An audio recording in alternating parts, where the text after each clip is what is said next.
Indonesia and New Zealand have agreed to bolster cooperation in various economic sectors, including renewable energy, fishing, agriculture, e-commerce, forestry, and tourism. Prime Minister of New Zealand, John Key, names Indonesia as a vital trading partner in various sectors. In particular, Key stressed the importance of a high population of educated, qualified professionals in order for Indonesia to establish itself as a development nation. With a population of 250 million with a rising middle class, Indonesia has become an attractive market for New Zealand's education sector, which hopes to attract Indonesian high school graduates to enroll in its universities.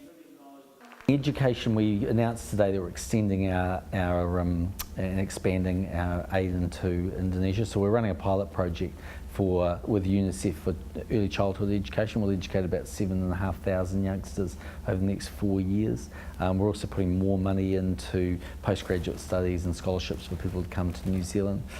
I mean, all of those areas are really important. You need energy and you need sustainable energy for a variety of reasons. But I think for any country, if you're going to succeed, you need an educated population. And Indonesia already has a policy of sending its children to school. 95% of your youngsters go to early childhood education. But the more you can essentially upgrade the educational outcomes of your people, the better equipped they are to deal with the modern economy. And it's one thing to understand basic literacy and numeracy. It's quite a different issue to understand robotics or computer science.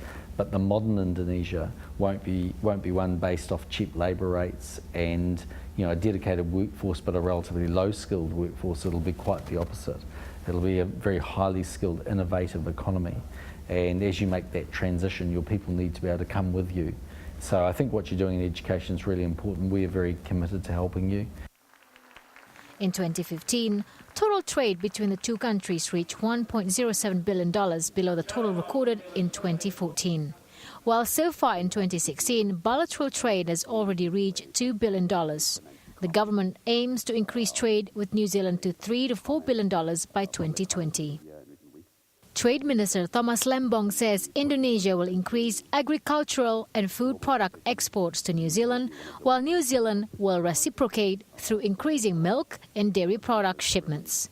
The two countries are also planning to increase cooperation in tourism, service, education and e-commerce sectors. Very happy to hear Prime Minister Key, Minister Maclay touch on education and e-commerce. I've made comments, public comments on the media in recent weeks that I believe that in the 21st century global competition, Indonesia will be one of the winners when it comes to e-commerce.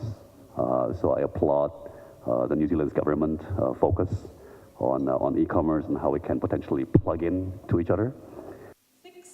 New Zealand investors are also keen to invest in Indonesia's high-quality electrical products.